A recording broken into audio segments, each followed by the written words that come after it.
Hey everybody, what's up? See if I can adjust this. We're gonna see if we can get a couple more people to come on.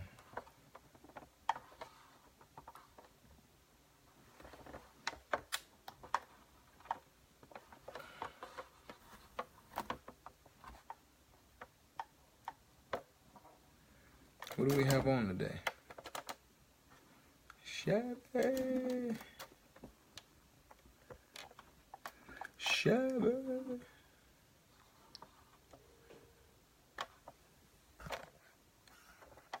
Hello everybody, this is day 5. Let me get my Bible here. And I don't have my glasses on. I was trying to find my glasses. Oh my God. This is day 5 in our 28-day run for the presence of God. And so we always like to come on around lunchtime and encourage you with our scripture for today. I'm feeling really excited. We're at day number 5, and they say that if you can make it past the 3rd day, then you almost got it licked. So we're at day number 5 on our 28-day consecration, and it's been absolutely phenomenal. I want to thank you all for coming on, and every day around lunchtime, 12:20, 12:30, somewhere around there, we try to go through our scripture for today. But you know what I need to do? I need to go get my glasses. Hold on.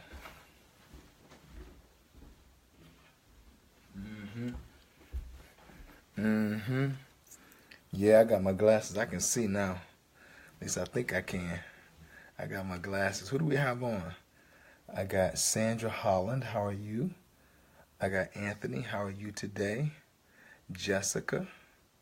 I have Boatner on. How are you? Hey, cuz, what's going on? It's good to see you. We're on this 28-day fasting and prayer and fasting and consecrating ourselves. So I'm super excited about what God is doing. Who else do we have on? Let's see here. Say hello to me. I got Chevy on, I know. I got Lori. Hey,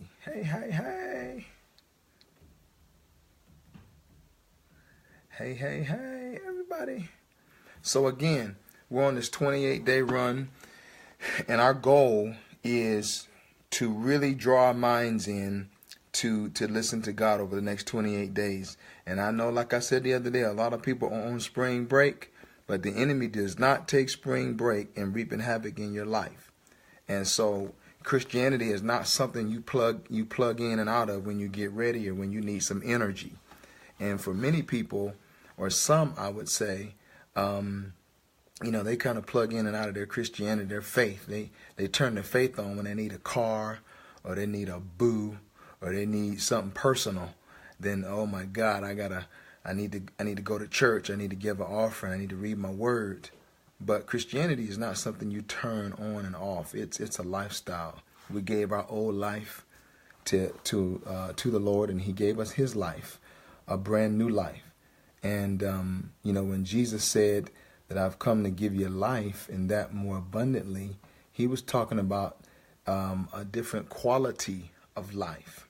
Not only do you get quantity, and I tell people all the time, they say tomorrow's not promised. And I don't believe that. I think the only thing that's promised to you is your tomorrow. You make a decision on how you're going to live your tomorrow, because we're going to live through eternity, whether you live it in peace or you live it in torment, as the scripture says. But tomorrow is promised, and that's what the enemy don't want us to know, is that tomorrow is promised. And he gets us to thinking so much about yesterday, and yesterday is gone. The only thing one of the things that God promises you is a future, to bring you to an expected end. Man, that excites me. They say that every sinner has a future and every saint has a past. And oftentimes we hold the sinner to their past and won't let them go. We hold the sinner to their past and we won't let them go. We won't let them move forward.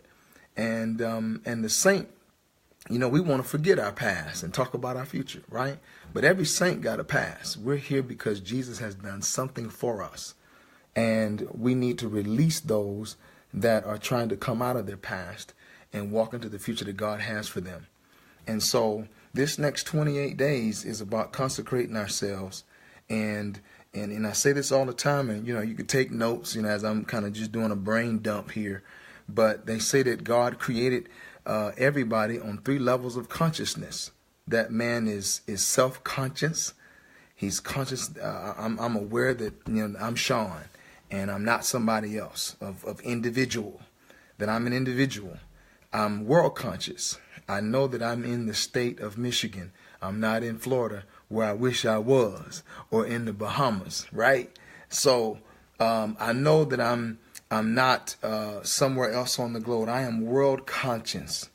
And then the 3rd level of consciousness, no matter, even if you're an atheist or an agnostic, you are God conscious. There's a little chip inside of all of us that causes each of us to ask the question, is there a God? God downloads, makes us God conscious. And that's what we want to become sensitive to over the next 28 days is our God consciousness. God, what is on your heart? What do you want to accomplish through me, through my community, through my family? What do you want to accomplish? And when we look at our scripture for today, it's over here in 2 Timothy. See if I can get to it right quick. 2 Timothy chapter 3, verse 1. When we look at this scripture, it's disheartening. And the thing that just kind of touched my heart here is we're at the lunch hour. And I think when you're fasting, you have to put prayer with fasting. You just cannot stop eating and drink water and think it's going to be okay. You have to couple fasting with prayer and with reading the word. So what I found that helps me is during the times that I would normally be feeding my face, that's the time where I pull out the word and I read and get that other food in my heart. And what you'll find out is you'll walk away full. You'll walk away really full, and you'll start curbing your appetite. And what happens is over the next couple of days, your palate is being cleansed. And you won't want the same things that you used to want. You'll start craving that word every single day. So when we look at our scripture for today in 2 Timothy chapter 3, verse 1, he says, but understand this, and this is Paul talking to Timothy, and he says, I want you to understand this. Don't get discouraged, because he had placed him as the pastor over one of the largest churches, Ephesus. Young man was given this responsibility, and there were older people that were there, and he had the responsibility of leading them, leading that flock. And he says, I want you to understand this, that in the last days, there will come times of difficulty, for people will be lovers of themselves, lovers of money, proud, arrogant, abusive, disobedient to their parents, ungrateful, unholy, heartless, unpleasable, slanderous, without self-control, brutal, not loving, they're not good lovers, treacherous, reckless, swollen with conceit, lovers of pleasures rather than lovers of God. And what broke my heart when I read this was the amount of self-focus that this culture that we live in has. Everything is about self. Everything is about self. It's about me. Even some of our worship songs that we sing, it's about us. What's that song? I joke about what God has for me. It is for me. It's a great song. I like the song, but I don't want God to just bless me. I want God to bless everybody. What God has for us, it is for us. And most times when God's talking to, when you see in the Bible, it says you, that you is not you alone. God's much bigger than to just do one thing for one person. God's all about doing it for the world. When Jesus died, he died for everybody. Everybody. And so when you read our scripture for today in 2 Timothy chapter 3, verse 1, what it shows is that there will come a time, and we're in that time, where the culture does not. How do you know that you're living in a culture that doesn't honor God? Whenever you're in a culture that honors self and self-pleasure over serving others, right, over loving others. And when we give our life to Jesus, we take on a brand new focus. Our focus is not God's already taken care of us. We've got everything we need. It's like a marriage. When I married, I think I did 10 weddings last year, and I think I got 5 or 6 this year.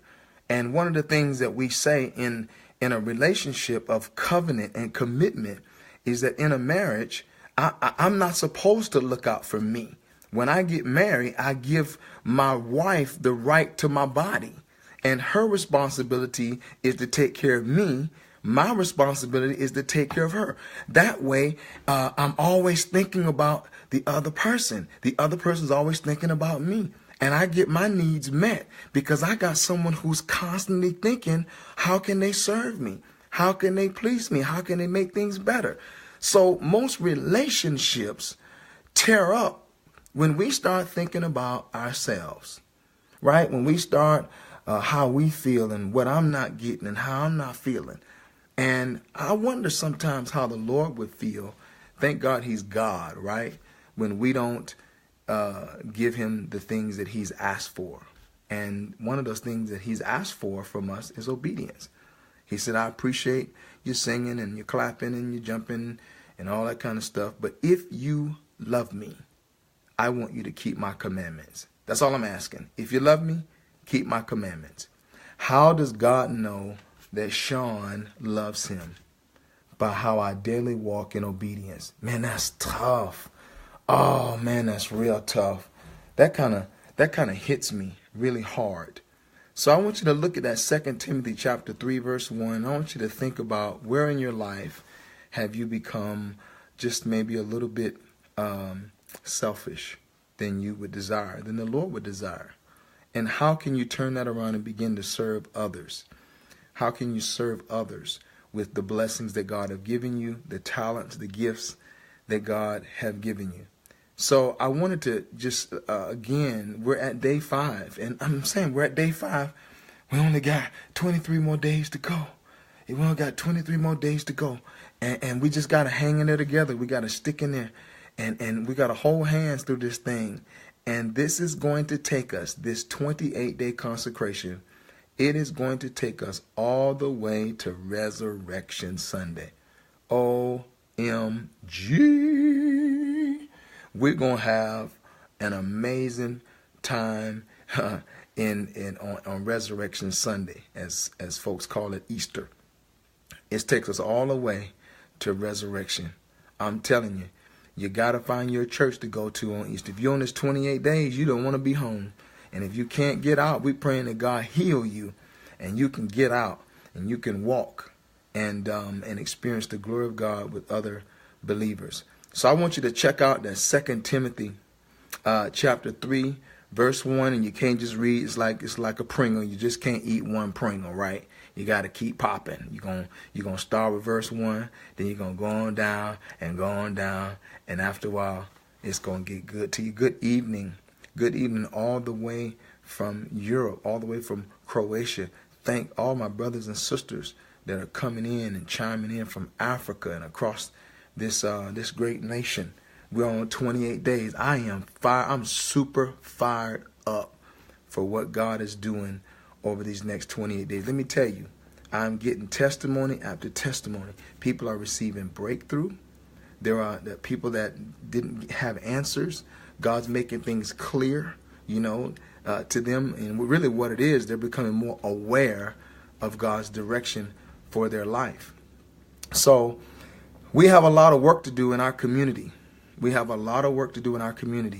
are holding a special every month. March 18th is the next meeting for truth and racial healing, transformation, and reconciliation. We're at 6 o'clock. That's a Sunday, March 18th. And we're calling all goodwill citizens to come together. We will not wait on our politicians. I don't think it should. All community transformation should not rest on the shoulders of our politicians. It is our responsibility to make change. And so while we're on this, we're calling, meet us at Epicenter, 6 o'clock on March 18th for truth and healing and transformation. And so we're going to focus on our youth. We're going to focus on how do we keep our schools safe, right? How do we protect our youth? And we're gonna form a community group, and there's all kinds of community groups that are already formed, but we're all coming together now because everybody's in their own silo, kind of working together. And I want you to hear some of the stories that are going on in our city.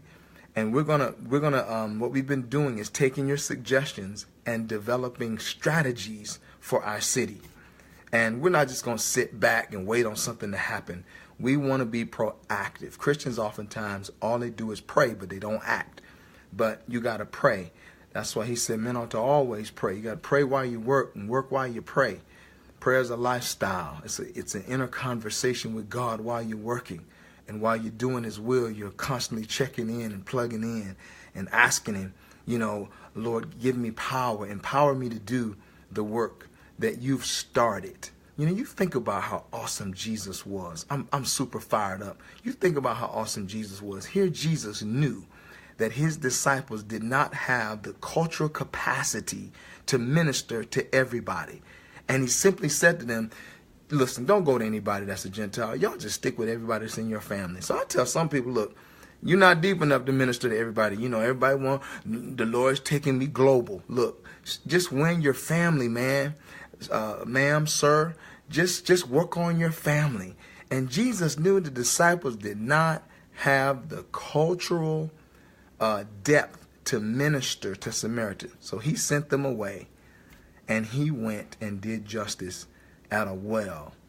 And he met a woman at a well, a woman that was a Samaritan, and he preached the gospel. And that's what we got to do. We have to be proactive. We've got to take the gospel to places where the gospel's needed, where people don't have a voice, where this culture pushes them down and makes them mute. That kind of thing angers me. It causes me to rise up. So I want to thank you for joining us today, and go out there and check that 2 Timothy 3 verse 1 and read on down. Meet us on March 18th. If you want to see transformation and reconciliation at 6 o'clock March 18th. And if you would like to receive daily text messages of our scriptures and words of inspiration, I want you to text EOW LV to 84576. If you want daily messages from me, text messages, I want you to text EOW LV.